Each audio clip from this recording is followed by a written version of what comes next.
On this episode, we're going to talk about Wikipedia, impacts, and yes, granola bars.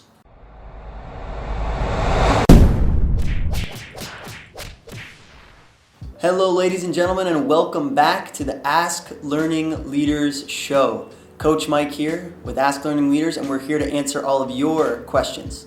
So we had a great last episode, some good feedback from all of the students and members of our community. We've been getting questions pouring in, and so I'm going to be able to answer a few more today. Just a few things to note coming up. We're going to take a short break from some of our usual coaching because of spring break for some schools coming up. But do not fret. We have a number of awesome competitive opportunities coming up. We're sending 2 students to the World Individual Debate and Public Speaking Championships in Pittsburgh in the United States. We're sending a number of students to CEDO, the Shanghai International Debate Open, and we're also sending a team of students to Nanjing to compete against some university students at a world school-style parliamentary event. So super cool competitive events coming up for students of all ages, and we're really looking forward to more competitions coming up in early May. So stay tuned for that. So now on to the questions, and we have our first question here. Let's cue it on up. Hi, I'm Jonathan. I go to Concordia. My question to ask you guys is, do you guys use Wikipedia for your arguments? Thanks. Good question, Jonathan. Do we as coaches use Wikipedia for our arguments? Jonathan, I'm going to come out with a big no. Wikipedia is not a good source to reference in a debate for one pretty big reason. The first reason, or the main reason, is that Wikipedia can be edited by anybody at any time. Now, not all of these edits are accepted. However, with Wikipedia, you run the danger of working with any crowdsourced answer platform, such as Yahoo Answers or Quora, or even other social media resources, is that anybody can go on Wikipedia and change an answer. So therefore, it's not the most credible source. Having said that, Wikipedia is an awesome place to get fundamental or baseline knowledge on any number of given topics. Because of the wealth of resources that Wikipedia has, and in fact the interlinking articles that they have, it's really easy to click around and get a quick but fundamental understanding of any single topic. What's important about that is that it allows you to go through a bunch of different material all within one set of resources that's available to you. An important thing to remember about using Wikipedia is that if you see one of the links in the middle of the page or at the top of the page, what you'll also see is an indicator of a footnote. And that'll look like 2 brackets with the number 5 inside, or the number 7 inside, or something like this. If you click on that footnote bracket, it'll take you to the bottom of the page where you're going to see all of the footnotes laid out. So you can see the original sources of the material in Wikipedia. So if you want to use Wikipedia, Jonathan, please check the footnotes and it'll take you to the bottom of the page where you can see where the information was originally from. Then clicking through that link, you can go to the original source and cite that source in a debate. So in summary, Wikipedia is a great gateway of information. It's great for getting a fundamental understanding of a topic and getting up to speed like that, but it is not a good source to cite in a debate. So awesome question from Jonathan. All right, now next up, let's see here. Hello, my name is Warren and I'm from SMIC. My question to Learning Leaders is, why are there always bananas and granola bars in the pantry and nothing else? All right, Warren wants to know, why are there only granola bars and bananas in the pantries for snack and nothing else?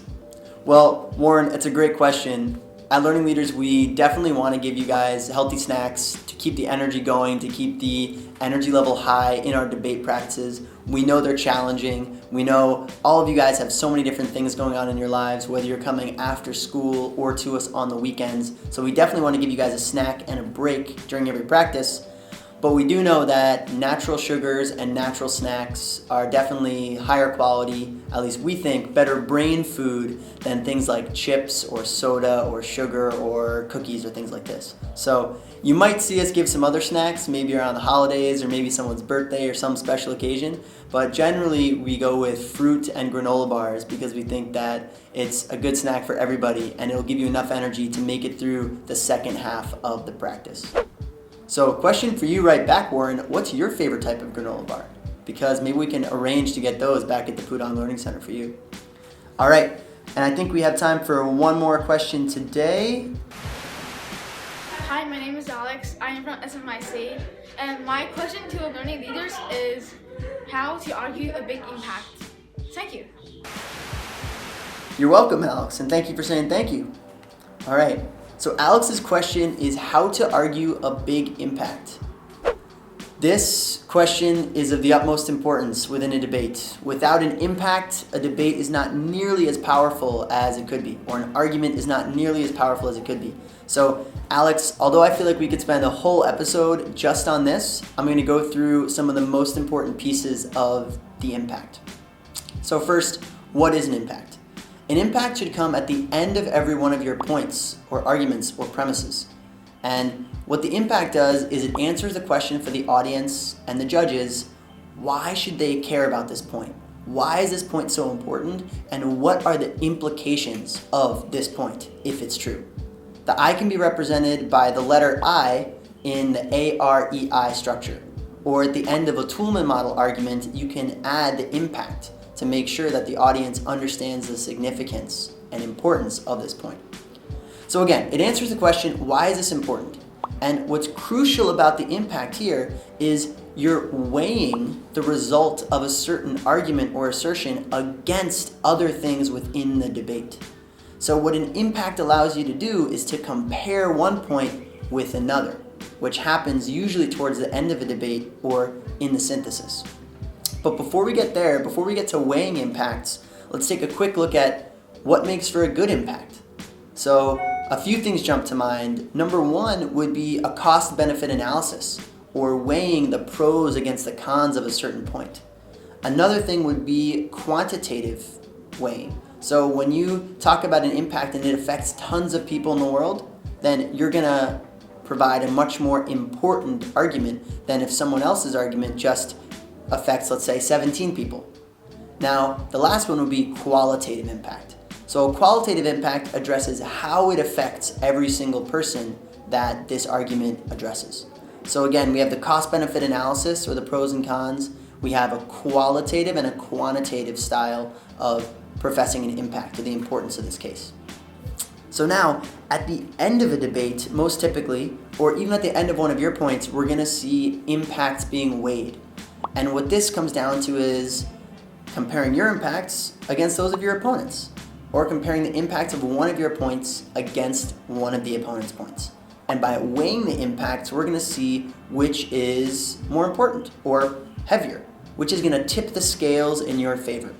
And this is all about persuading the judge that your point is more important than the opponent's. So how do you do this? There are a few ways you can go about it. One of them is magnitude. Another one is talking about time frame. So we can address those two first. So magnitude is, again, how many people does this argument affect? So when one argument talks about 300 million people being affected and the other talks about 17 people being affected, the judge should logically go with the argument that affects many, many more people. So if you can prove that your argument affects a greater number of people, or a greater number of penguins, or a greater number of countries, whatever it is that you're comparing, then that is likely going to be a heavier, more significant argument. So that is going to be magnitude. The next one we're going to look at would be time frame, or timeliness.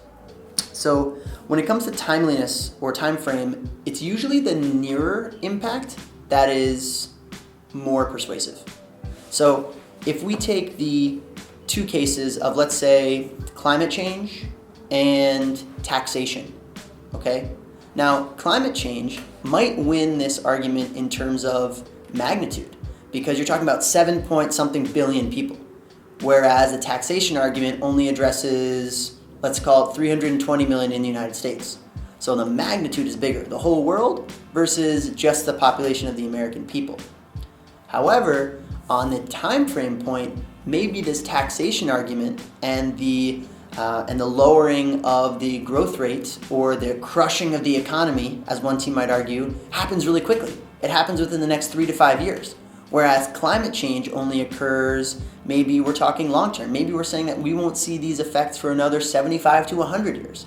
So therefore, in terms of time frame, the tax argument could take the judge's opinion there or could win the judge's ballot. So we have magnitude, which is kind of the scale, and we have time frame, which is how soon it is. And the last one, which might be a little bit harder to measure, especially for novice level debaters, is probability. So what is the probability of our impact happening versus the opponent's? If you can guarantee that your impact happens 100% of the time versus theirs that would happen 50% of the time, then you should take that argument and you should win that argument.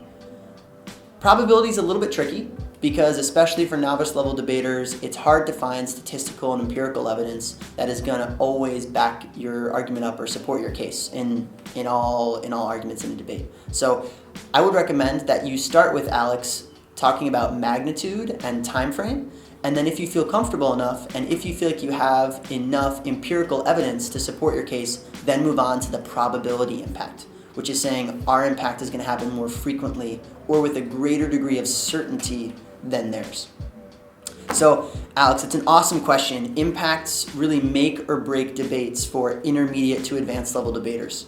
When you just start debating, you're really trying to get the fundamental argumentation down, get that evidence, get those examples in play. But if you want to take your debate to the next level, then providing coherent and persuasive impacts and weighing them on magnitude, time frame, and probability are going to be absolutely crucial to your success.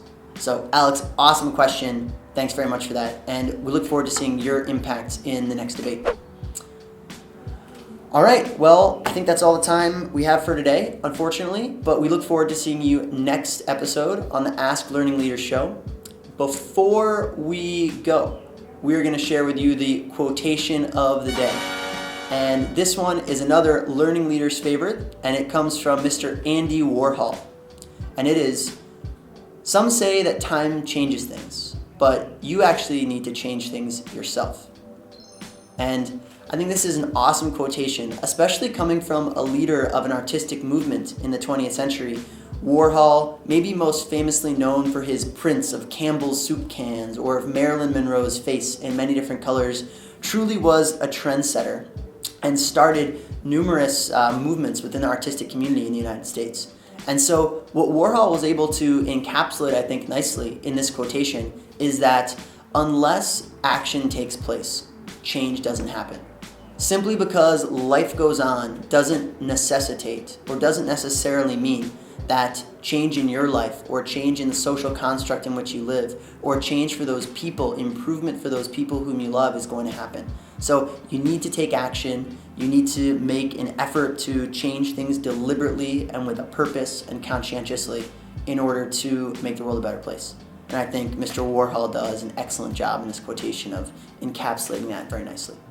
So that's it. That's all we have time for today in the show. And we look forward to getting your questions for the next episode of the Ask Learning Leaders show. So please either talk to your coach directly, email us at ask@learningleaders.com, or follow us on Instagram and ask your question there. We look forward to hearing from you. See you next time.